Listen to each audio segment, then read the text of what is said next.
And now, an email from a listener sort of like you. Or, if you are Ken, an email from a listener exactly like you. But not exactly you, because this was written a few weeks ago, and you've had a few weeks' worth of experience since then, so you're no longer exactly the same person who wrote this email, but here it is nevertheless. Let's get this podcast started. Hi, Glenn. I really enjoyed your conversations with Britt Hartley on no-nonsense spirituality. I've been searching for a secular approach to spirituality, so this hit home. A few ideas came up that I'd love to hear your follow-up thoughts on. 1. Most religions aren't like other religions because they assert divine authority. Doesn't this introduce a more critical element of undue influence that amplifies the harm religion can generate?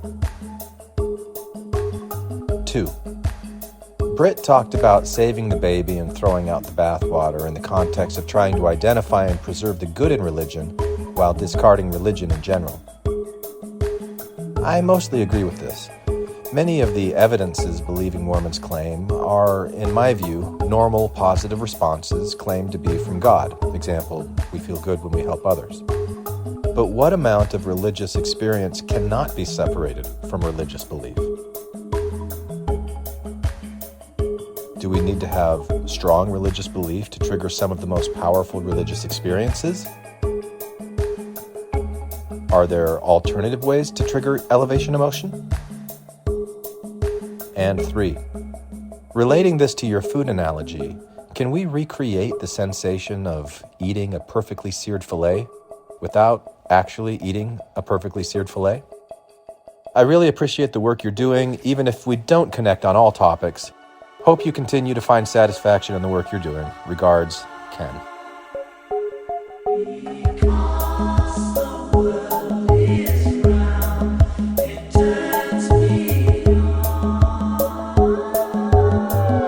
This is Infants on Thrones, Baby steps. You want someone to preach to? the philosophies of men, I like magical You toys. want religion, do you? mingled with humor. I don't believe in them. There will be many willing to preach to you the philosophies of men mingled with humor. We are evolving. Baby steps. You can buy anything in this world of money.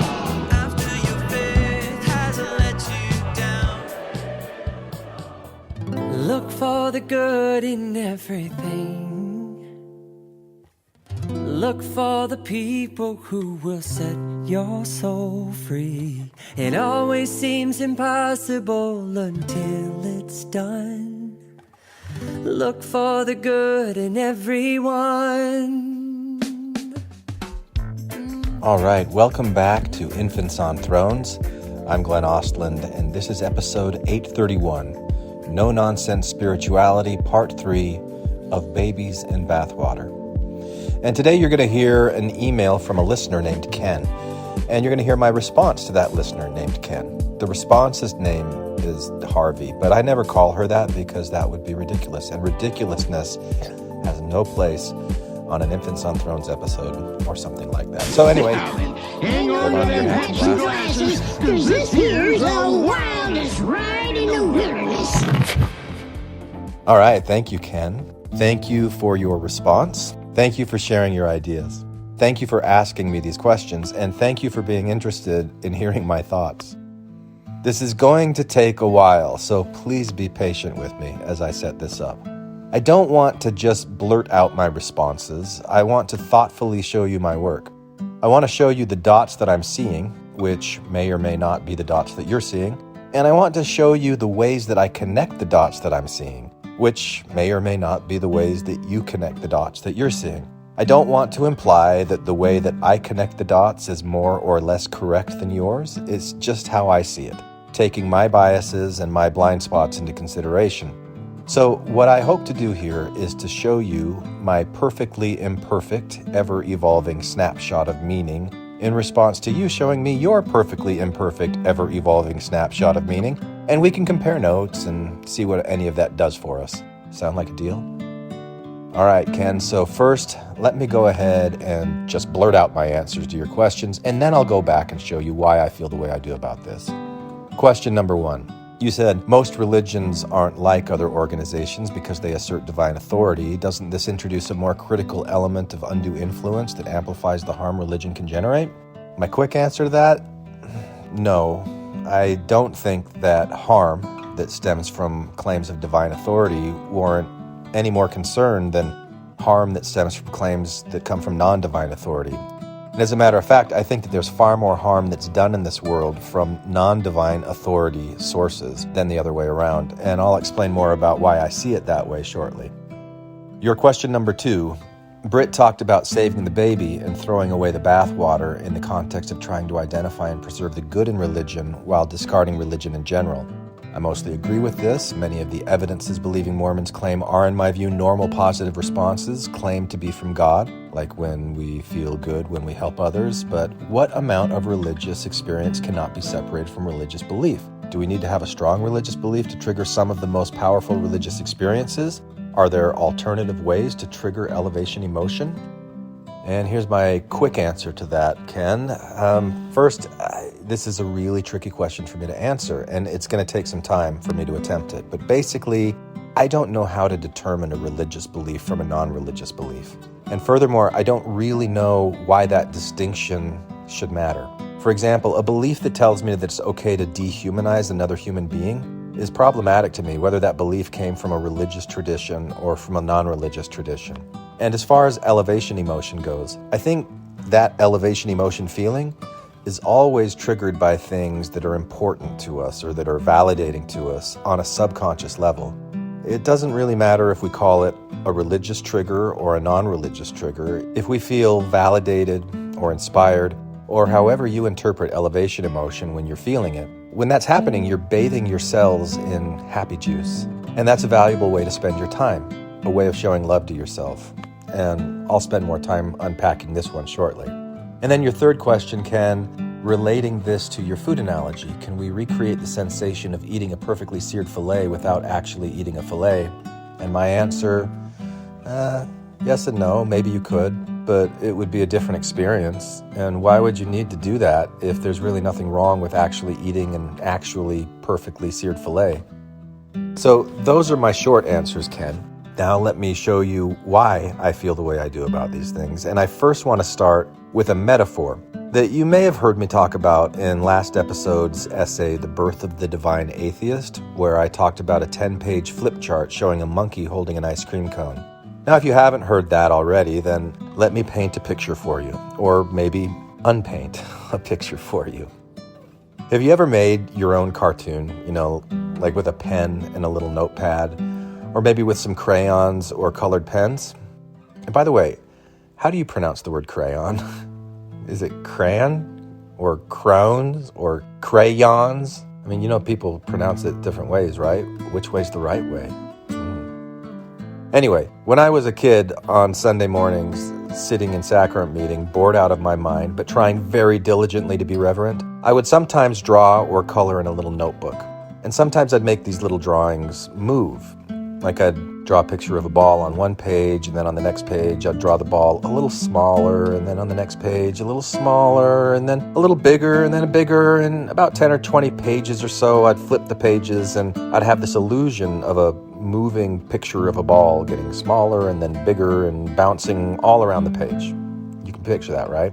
Now sometimes, if I was extra bored or extra motivated, I would make the picture on each page a little more detailed, more complex, and I'd add more color and texture. And one time I drew a cartoon of a monkey holding an ice cream cone, and in 10 frames I made that monkey basically bow his head and frown with a tear dripping from its eye as the ice cream from the top of the cone fell off of the cone and melted into nothing on the ground. And I colored it all in. I added background elements like a Ferris wheel that was moving, a balloon that was floating away from a little kid in the background, and the little kid's crying. It was a complex image with many details, and when I showed it to my mom, she knew exactly what it was. It was a monkey dropping an ice cream cone at the Arizona State Fair, which was inspired by a recent visit that I had made to the Arizona State Fair.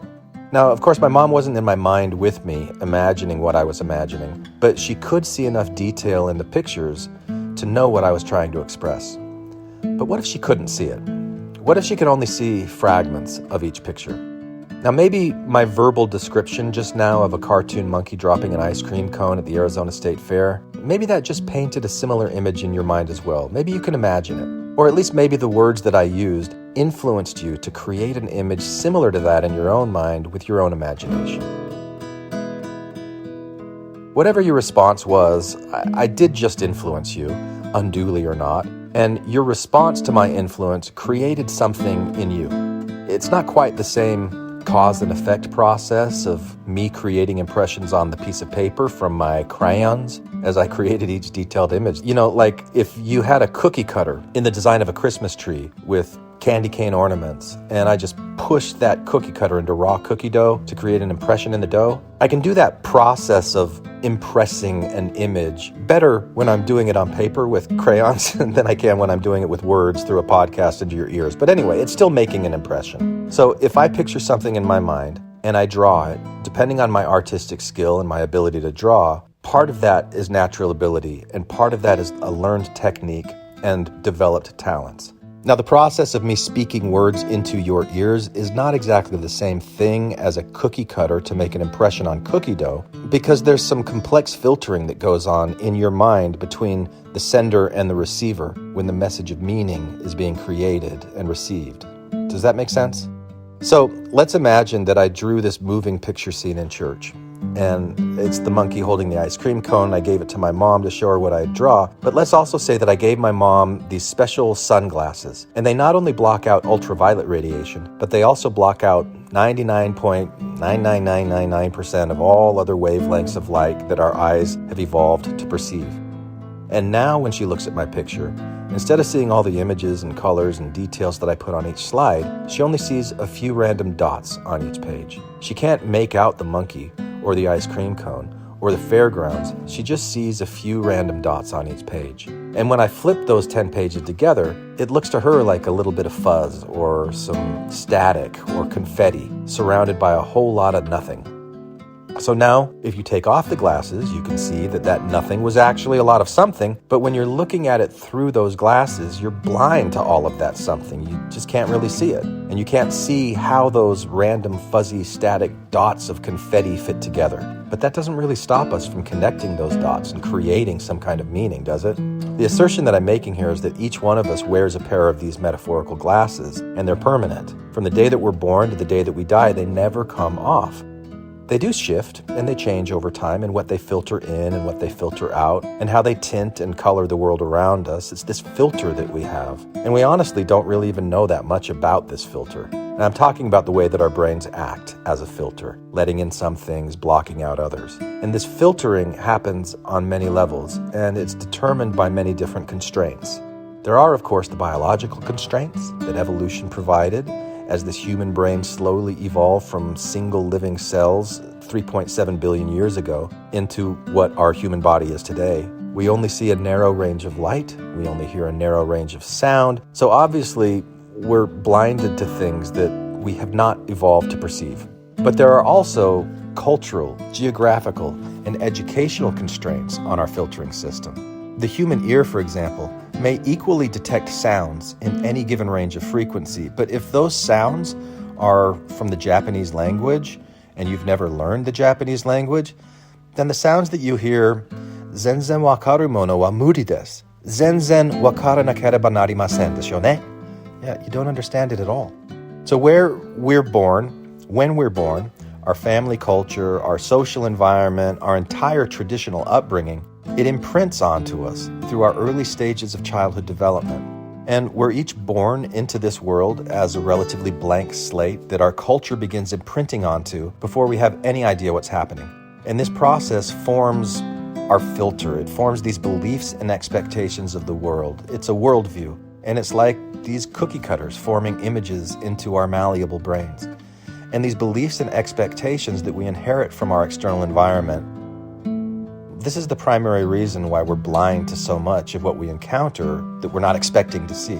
And we all have this feature to our filtering system that has been called confirmation bias, which is much easier to see in others than it is to see in ourselves. And this happens largely unconsciously. When we see or hear something, our brain compares this new information against these cultural cookie-cutter formed expectations and beliefs, and then our brain tells us what this thing means or doesn't mean, if it's important or not important, valuable, dangerous, yada, yada, yada. It becomes the mechanism of judgment that we use our confirmation bias to make sense of these fuzzy, staticky dots that would make no sense to us otherwise. We make them make sense. We create a fiction, unconsciously. And then we go about our day believing in our created fictions and continuing to create more. But we're really only connecting dots to a picture that we simply cannot possibly see, at least not completely. And from a neurological perspective, it doesn't really matter if those beliefs and expectations were imprinted on my brain from a religion with a divine authority as a claim, or if it was imprinted from my supervisor at work, who can give me a raise or fire me. They're my beliefs and my expectations that have been formed by interacting with other people, and religion is one of the contexts for this interaction. It's also a product of this interaction. I mean, what came first? The religion or the hatred, fear, and bigotry that we don't like about religion? I think it's the hatred, fear, and bigotry. And I think that religion is one way that people have promoted and justified their internal hatred, fear, and bigotry. I don't think the answer is to get rid of religion. I think the answer is to expose the unconscious hatred, fear, and bigotry that each one of us carries, whether it came from religion or not. That's my belief. That's my conscious bias. I'm not sure how many unconscious biases blind me to other things, but I do enjoy trying to find them and trying to bring them to light. Each new version is an updated fiction. That's how I see it. So I'm going to show you how I connect the dots that I see, but in doing so, again, I don't believe that I'm adding extra truth to these fictions. In other words, I don't think that you're blind to 99% and I'm only blind to 89%, so let me show you the 10% that you can't see. No, I think that's a disingenuous approach. I don't see more than you see. I only see different from what you see, in some areas at least, because my filter is based on what has been imprinted on me, having been born where I was, when I was, and having experienced all the experiences that I've had in my life, which includes 8 years of graduate school at Indiana University, where I got a master's degree and most of a PhD in folklore and mythology, which is the study of traditional culture, which encouraged me to look at the ways that traditional culture imprints on the human brain and creates these expectations, beliefs, and worldviews that in turn create a sense of identity and become the filter that produces meaning for us through our lives. A filter that's constantly being fed and updated through every experience that we experience. And this filter is, I think, where you see that religion causes harm in people. Because I think what you're saying, Ken, is that religions are a form of social, traditional, cultural organization that imprint dangerous worldviews onto a person's brain, harmful worldviews. And I think you're saying that religiously imprinted worldviews are more harmful than non-religiously imprinted worldviews because religion typically asserts divine authority, whereas other organizations do not. And I want to pause here for a second to ask you, how confident are you that this statement of yours is accurate? Is it possible that you've connected dots to come to this conclusion, but that these connected dots are biased and blind to other information that could potentially tell a different story and provide a different meaning? So, once again, here's the first thing that you asked me. Most religions aren't like other organizations because they assert divine authority. Doesn't this introduce a more critical element of undue influence that amplifies the harm religion can generate?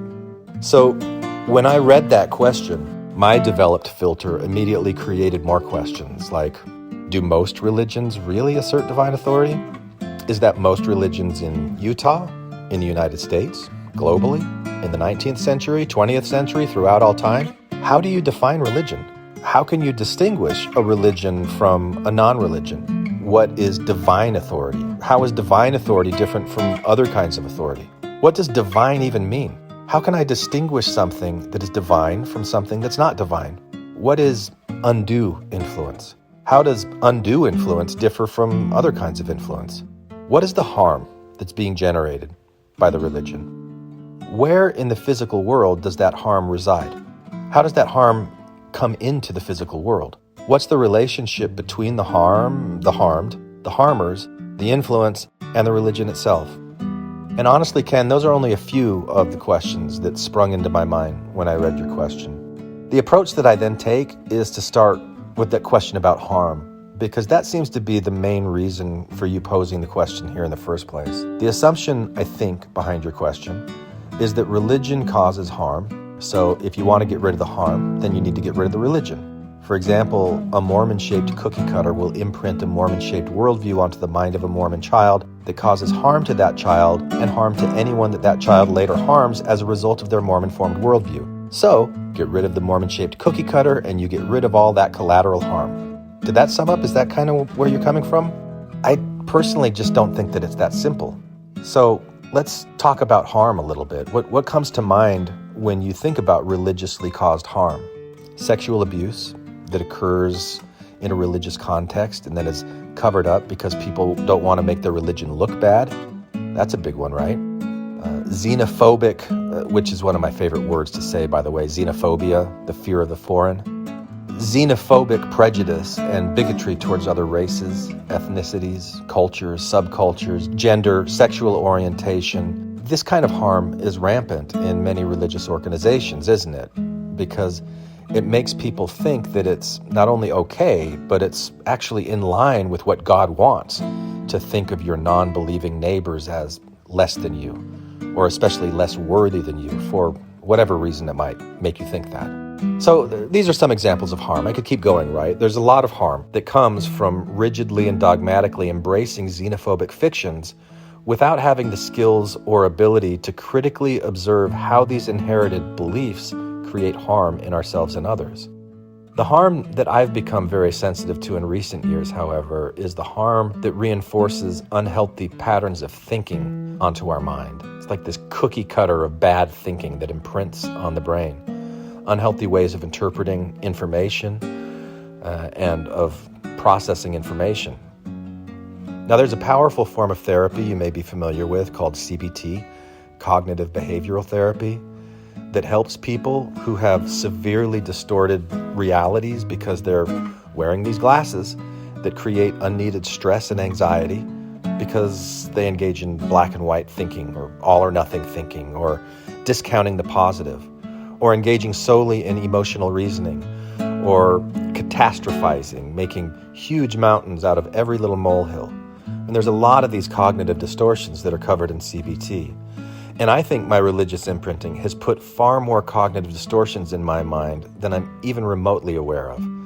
But I keep looking for these cognitive distortions, and I keep finding more and more of them. But do you know what non-religious, non-divine authority organization I think has imprinted an even more harmful effect on my unconscious filtering system than anything that I ever experienced from the Mormon Church? I think the U.S. educational system. I remember when I was in 6th grade, a new kid moved into the school. His name was Franco. His uncle played in the NFL for the Dallas Cowboys, and Franco thought that he was a pretty cool, tough guy. At least that's what my filter told me about Franco at the time. He stole my best friend's girlfriend, like in 6th grade. It's kind of funny, but, it's a thing. I had a chip on my shoulder. I didn't like Franco. And really, I can look back on it now and see that I didn't like Franco because I actually felt threatened by him. And one day, I was really thrilled to see him out on the playground, bawling his eyes out during recess, like a spoiled little crybaby. Oh, who's the tough guy now, little crybaby? And why was he crying? Because he got a 19 out of 20 on that day's spelling quiz. So you missed one word. Big deal, right? But it was a big deal. And how many times did something like this happen? And how many times does something like this happen before it really imprints deeply on the self-worth of a kid? Similar things happened to me too, of course, in slightly different ways. That feeling of my own self-worth being tied to my ability to remember and regurgitate what was put in front of me. Being told that I'm a failure if I can't memorize things very well, regardless of how good I might be in other areas that the school system doesn't necessarily care about all that much, like creative problem solving or thinking outside the box. Even in graduate school, it was more about students showing off to their professors and their fellow students by how much they could quote Kierkegaard or Nietzsche or whatever other authority figure was out there, divine or otherwise, who could create a kind of cultural currency for them. Now, I think that our educational system actually disempowers both students and teachers in a number of ways. The biggest way, I think, is placing conditions upon worthiness that reinforce a worldview that's based on lack and limitation and a fear of failure in areas that aren't really failures, except that we say that they are. And so we grow up being conditioned to think and expect that they are, and so that's what we see in the world. I think that's a huge harm that's caused that we don't really talk about that much. I think our education system would be better off if it was designed to encourage the unique skills of each student rather than expecting all students to fit a certain mold. And I wish the things that they taught in school were a little more practical to everyday life, like teaching mental health coping skills, teaching the value of cooperation and creativity, teaching how to identify and manage cognitive distortions. I think the education system would be improved if there were better pay for teachers and there were smaller teacher-to-student ratios and an overall endorsement from our society that says education really is the most valuable thing to us. And empowering our children, nothing's more important. I think that the harm done as a result of our current education system is just as problematic, if not more so, than the harm that's caused by religion. I also think it's more insidious because it flies a little more under the radar, I think, than religion does. I also think that this idea of divine authority having undue influence on harm is present even in non-religious, secular organizations. What you call divine in a religious context, you might call respect or glorification or hero worship in a secular context. For example, I worked for a medical device company for 13 years that was founded by a guy who named the company after himself, and that guy became the divine authority of that company. The culture within that company for many, many years developed around brown-nosing the boss, doing things his way, hoping to be the guy in line that could light a cigarette whenever it needed to be lighted. He wasn't too fond of government regulations telling him how to run his manufacturing quality control system, and people followed that attitude for years, and that eventually led to a warning letter from the FDA and some sanctions that were put on the company that put them in a hole that took them several years to dig out of. Now, I'm not saying that there was great harm done in any of this, but I am saying that a person who's been trained by the education system to turn off their thinking brains, to simply defer to authority and just don't make waves, well, they'll follow authority whether it's divine or not. And if that authority is encouraging them to do things that harm others and people just go along with it, well, I don't know. I think that's just kind of the world that we live in, isn't it? Whether the authority is divine or not. And how is that going to change? I don't think that blaming this all on religion is going to do it. As for your question about elevation emotion and separating the baby from the bathwater, I think this might be more along the lines of where I focus on harm, because I think this is where you're focusing on the way that an organization can imprint worldview beliefs and expectations onto your mind. To me, sifting out the baby from the bathwater doesn't mean figuring out which ideas that form my worldview are religious and which ones are not. It's about which ideas are harmful, regardless of whether they were part of a religious tradition or not. And a big part of this baby with the bathwater discussion for me centers around my own relationship with my unconscious mind.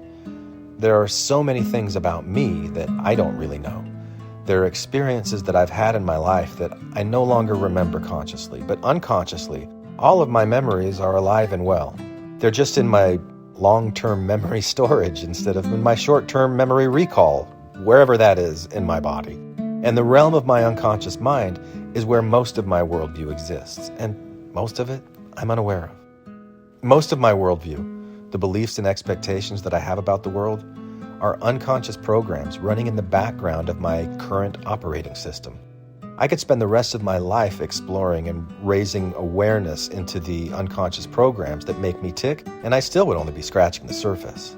So I see elevation emotion as a thing that happens inside of my body when things in the outside world line up in a way that validates the unconscious thought programs of my inside world that form my worldview. You know, the Holy Ghost confirms truth, right? So an example of this, I remember when I went through the temple the first time, before my mission, and then a few times while I was in the missionary training center. There was a scene in the temple movie at the time where Lucifer is cast out by Peter, James, and John. I have a word to say concerning these people. If they do not walk up to every covenant they make at these altars in this temple this day, they will be in my power. Satan, we command you to depart. By what authority? In the name of Jesus Christ, our Master. They raise their arms to the square and say, by the power and authority of Jesus Christ, to command you to depart. And Lucifer does, because for some reason, that is his kryptonite. And I always felt the Holy Ghost so strongly in that moment. It was like one of my favorite moments of the movie, because it made me feel like I had power over evil, that I was able to use that same kryptonite. Because unconsciously, I had been fed loads and loads of stories and developed all of these fears about the devil tempting me, about the devil having power over me, having power to read my thoughts, to influence my thoughts, this unseen, mellifluous entity with supernatural powers that I could only combat if I was worthy enough to have Jesus as my kryptonite. And seeing this acted out on screen in the Temple movie activated that elevation emotion that I was taught to connect the dots of meaning by calling it the Holy Ghost. And it felt good to feel good. It felt good to feel like I had some power over the devil after all. The mirror neurons in my brain were creating elevation feelings of empathy and personal empowerment because the Mormon narrative that I'd been programmed with was being validated by the Mormon Temple movie that I was watching. Interesting how that works, right? So that's what I think about elevation emotion and babies and bathwater. Every experience imprints on my mind and contributes to my overall worldview, whether it's from religious sources or not. And it's my own relationship to my mind, especially the unconscious meaning-making parts of my mind that I'm most interested in exploring. And finally, can we recreate the sensation of eating a perfectly seared filet without actually eating a filet? So Ken, I think what you're asking here is, can we have the benefits of organized religion without having organized religion? And again, I say to this question, yes and no. What I think, I don't know. What benefits are we talking about exactly? Maybe the benefits of community based upon shared values? I guess I hope that we can have that without organized religion, but my biggest question is, how do we create those shared values that community members will agree to and hold, dare I say, sacred? And who decides what those values are? How do you guarantee that everybody's going to get on board? Yuval Harari in the book Sapiens did a great job of showing how religious fictions can bind communities together through these shared beliefs and shared values. So how do you do that without religion? Can you do that without religion? And if you do that, how do you avoid it turning into a religion? And honestly, would there really be anything wrong with it if it did turn into a religion? What if it were a religion based upon values of equality, compassion, loving your neighbor as yourself, living the golden rule, having an awe and reverence for the forces of nature that we're all expressions of, a desire to uplift, support, and encourage others, to create a true heaven on earth. You know, the types of values that most religions claim to have, but human nature often twists into hypocrisy because yeah, Jesus said love everyone, but, not those people. But I don't think that religion itself is the big bad problem here, Ken. I think it's one of many social organizations where traditional stories and beliefs are passed from person to person, from generation to generation. And some of those stories and beliefs are harmful, and some of them are not. But I don't think religion itself is responsible for the harmful parts. I think fear is. And I think that ignorance is. And I think there's a lot of self-ignorance. We don't really know our unconscious selves, and we're afraid of so many things. We deceive ourselves a lot, and one of the ways that we do this is by projecting our fears onto other people. And we haven't been taught that we're doing that. We haven't been taught how to change the habits. We haven't been taught how to think better and to process information better, and all of this keeps us trapped into loops of fear and ignorance. That's my opinion. And I view my experience of leaving the church as a microcosm of Maya. Maya is the world of illusion. I was taught things that I was told they were true, and then later I found that they weren't true. And there was, and still is, a social cost in changing my beliefs and leaving the church because I couldn't stand the toxicity that arose in me when the church was no longer aligning with my changing values and my changing worldview. Leaving the church made it easy for me to see all of that, and initially I considered that religion was the problem. But then I started to see that there were similar problems in organizations that weren't religious. And I recognized that the things that I call problems are really the things that don't align with my current beliefs, values, and expectations of the world, whether that's a religious thing or not. And when I change and update my beliefs and expectations of the world to match reality as it is, as much as I possibly can, given the connect the confetti and static fuzz dots nature of my own worldview.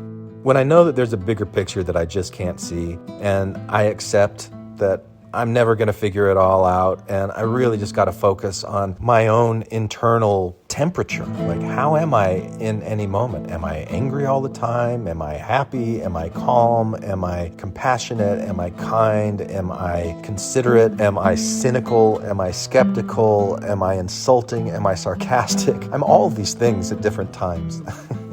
And sometimes it's better to be those than others. And it takes work to figure out how should I show up in any given situation. That to me is so much more worth my time than the Don Quixote-esque tilting at windmills trying to get rid of religion. So that's the way that I try to approach inner peace, Ken. And these things I say to you through this essay in the name of a religion that's not a religion, and now I'm just making up words because why not? They've all been made up before I made them up anyway, and I'm just regurgitating them. How's that? So thanks, Ken, for asking the question. And if any others have dared to ask any questions, bring it. I like it. Thank you, and thanks for listening to Infants Off House. Put down the weapons that you use against yourself. You don't need them anymore. Lay down the weapons that you use against the world. We don't need another war. Put down the weapons that you use against yourself. Hi, this is Hillary. Matthew, Ryan, Carol, Keith, Ashley, and I like to play bingo online while listening to Infants on Thrones. You can comment on this episode on the website, infantsonthrones.com. And if you really like what you hear, give the Quorum a 5-star rating and write a short review on iTunes. I did. Anyone for the closing prayer? My worst crime is an inside job. Dark thoughts taking over like an inside mob.